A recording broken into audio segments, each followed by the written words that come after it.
Bismillahirrahmanirrahim. Perkenalkan, nama saya Tiara Nur Amalia dari Program Studi Pendidikan Biologi Angkatan 2018.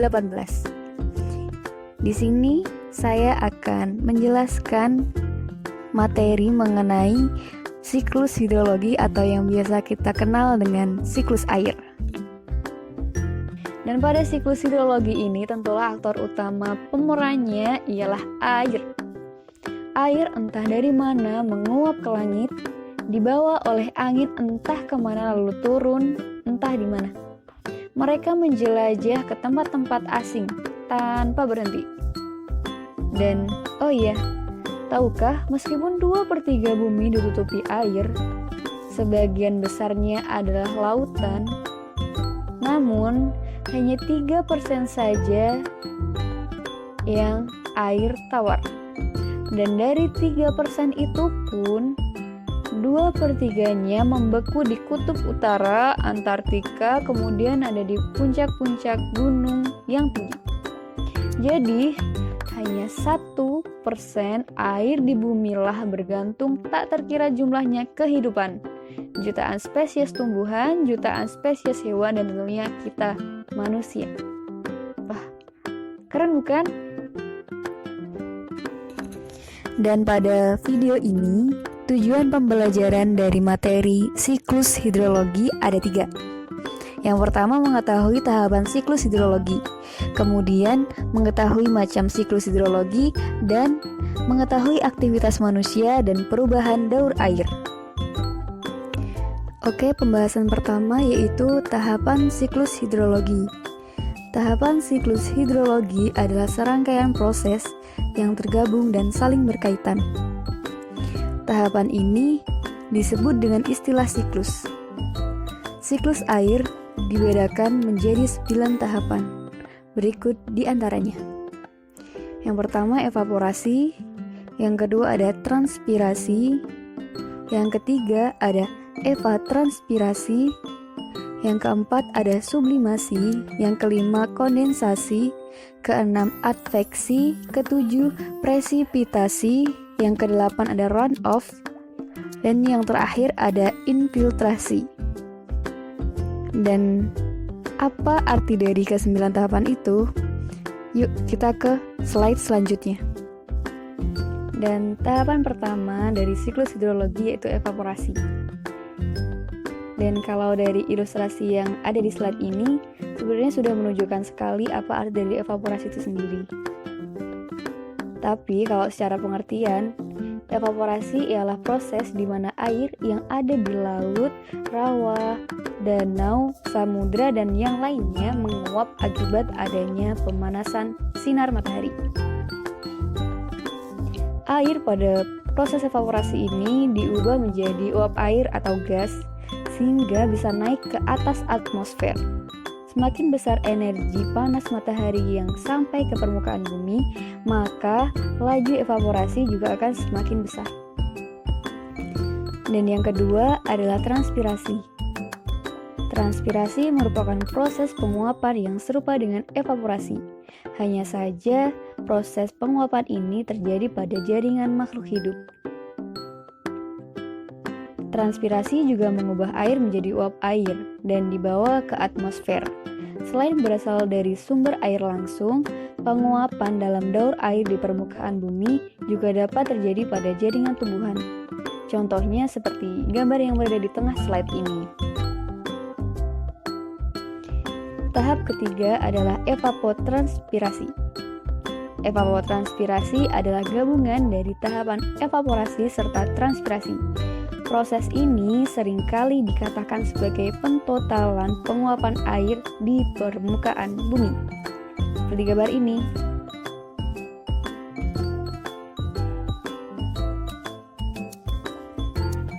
Tahap keempat yaitu sublimasi.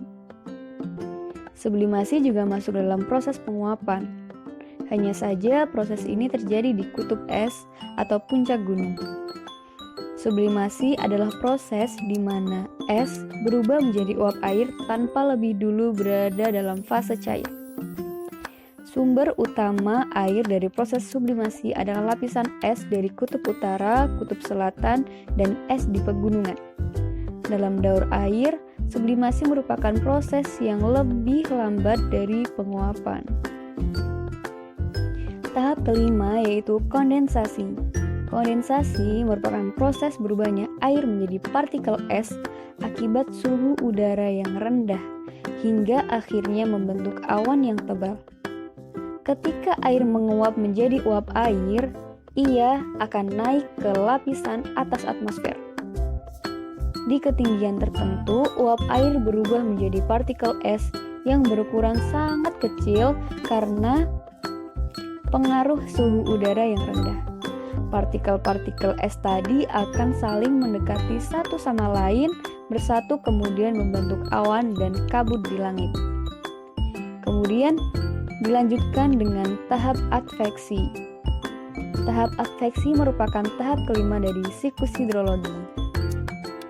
Arti dari adveksi sendiri adalah proses perpindahan awan secara horizontal dari satu lokasi ke lokasi lainnya akibat tekanan udara atau angin. Nah, kemudian tahap ketujuh adalah presipitasi. Kita biasa menyebutnya dengan hujan, tapi secara istilahnya presipitasi adalah proses pencairan awan hitam hingga jatuh menjadi hujan. Awan atau uap air yang terkondensasi kemudian turun ke permukaan bumi sebagai hujan karena pengaruh angin panas atau perubahan suhu. Jika suhu sangat rendah, di bawah 0 derajat, tetesan air jatuh sebagai salju atau hujan es. Menjadi salah satu proses dalam daur air ini. Air kemudian masuk kembali ke lapisan litosfer di atas sana. Dan tahap ke-8 dari siklus hidrologi adalah runoff atau bahasa lainnya limpasan. Merupakan proses mengalirnya air hujan ke sungai, samudra, danau, dan saluran air lainnya. Air berpindah dan bergerak menuju tempat yang lebih rendah melalui saluran-saluran air seperti sungai dan got, hingga kemudian masuk ke danau, laut, dan samudra. Pada tahap daur air ini, air masuk kembali ke lapisan hidrosfer. Kemudian, tahap yang terakhir atau tahap yang ke-9 adalah infiltrasi. Infiltrasi adalah proses terakhir dari siklus ini, yakni setelah hujan, tidak semua air ikut melalui tahap limpasan. Beberapa di antara mereka bergerak jauh ke dalam tanah. Air ini disebut air infiltrasi, air yang merembes ke bawah dan menjadi air tanah. Penyerapan air ke dalam tanah, itulah nama lainnya dari infiltrasi. Dan menuju ke pembahasan kedua yaitu macam siklus hidrologi. Siklus hidrologi memiliki 3 macam, yaitu siklus pendek, siklus sedang, dan siklus panjang. Dan pengertian dari siklus-siklus ini sudah tergambar pada ilustrasi yang ada di slide ini. Yang pertama yaitu siklus pendek, atau nama lain dari siklus pendek adalah siklus kecil. Nah, pada siklus ini, air laut menguap menjadi uap gas karena panas matahari. Kemudian terjadilah kondensasi dan pembentukan awan. Dan turunlah hujan di permukaan laut. Kemudian, yang kedua, siklus air sedang. Pada siklus ini, air laut menguap menjadi uap gas karena panas matahari. Terjadilah evaporasi. Kemudian, uap bergerak oleh tiupan angin ke darat. Terjadilah pembentukan awan. Kemudian turun hujan di permukaan daratan dan air mengalir di sungai menuju laut kembali. Kemudian siklus panjang atau biasa dikenal dengan siklus besar. Pada siklus ini, air laut menguap menjadi uap gas karena panas matahari. Kemudian uap air mengalami sublimasi. Dan terjadilah pembentukan awan yang mengandung kristal es. Awan bergerak oleh tiupan angin ke darat. Kemudian terjadi pembentukan awan, turun salju, pembentukan gletser. Gletser mencari pembentuk aliran sungai dan kemudian air mengalir di sungai menuju darat dan kemudian ke laut. Dan pembahasan ketiga yaitu aktivitas manusia dan perubahan daur air. Seiring dengan perkembangan teknologi, manusia dituntut untuk mengembangkan teknologi yang ada ataupun menciptakan teknologi yang baru. Akan tetapi, perkembangan teknologi tersebut seringkali tidak diimbangi dengan tindakan perlindungan lingkungan. Tanpa mereka sadari, kegiatan perusakan lingkungan yang dilakukan dapat mengganggu siklus keseimbangan alam termasuk siklus air. Nah, berikut ini merupakan kegiatan manusia yang merusak lingkungan dan dapat mempengaruhi siklus air. Nah, yang pertama adalah penebangan hutan.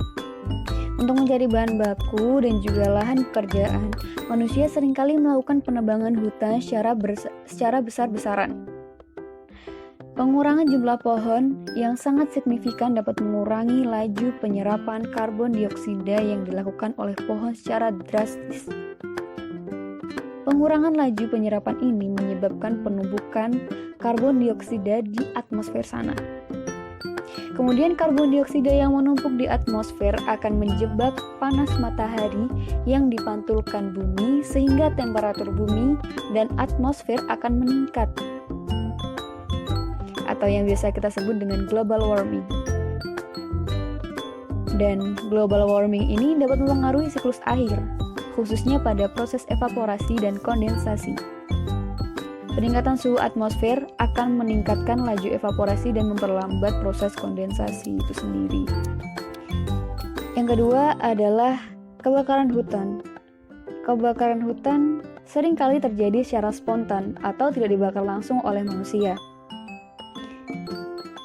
Dan hal ini terjadi karena suhu udara sekitar yang sudah sangat tinggi. Suhu udara tersebut meningkat cukup signifikan karena dampak dari pemanasan global, di mana pemanasan global terjadi karena ulah manusia yang tidak peduli akan kondisi lingkungan itu sendiri. Kemudian yang ketiga ada pembangunan. Pembangunan di darat juga dapat mempengaruhi siklus air lokal. Pembangunan yang dilakukan dengan penebangan pohon dan penutupan tanah oleh aspal dan semen tentu saja akan menghambat proses infiltrasi ketika terjadi presipitasi. Terhambatnya infiltrasi dapat menyebabkan kelangkaan air tanah. Karena terhambatnya infiltrasi, laju runoff meningkat sehingga lebih banyak air yang terbuang ke perairan. Kemudian, yang keempat adalah pembuatan saluran irigasi. Pembuatan saluran irigasi biasanya dilakukan di sekitar sungai, di mana sumber air mengalir dengan sendirinya. Saluran irigasi dibuat untuk memudahkan proses pengairan sawah atau lahan pertanian. Adanya saluran irigasi ini juga dapat mempengaruhi siklus air. Dan adanya saluran irigasi ini dapat mengurangi laju runoff dan meningkatkan laju infiltrasi air. Hal ini dikarenakan air tersebut akan dialihkan menuju kawasan pertanian yang lokasinya relatif jauh untuk diserap oleh tanaman ataupun lahan yang ada. Sekian materi siklus hidrologi, dan dari sini juga bisa diambil pelajaran bahwa betapa maha baik Allah yang telah menurunkan hujan dan membuat air mudah pada jangkauan kita gitu. Dan ya, jika kita lihat kembali ternyata siklus dari air itu atau siklus hidrologi itu tuh sangat rumit dan sangat kompleks gitu ya. Dan sekian dari saya, kurang lebihnya mohon maaf. Silahkan share, dan jika ada masukan silahkan kirim ke email yang ada pada slide pertama. Terima kasih, semoga bermanfaat.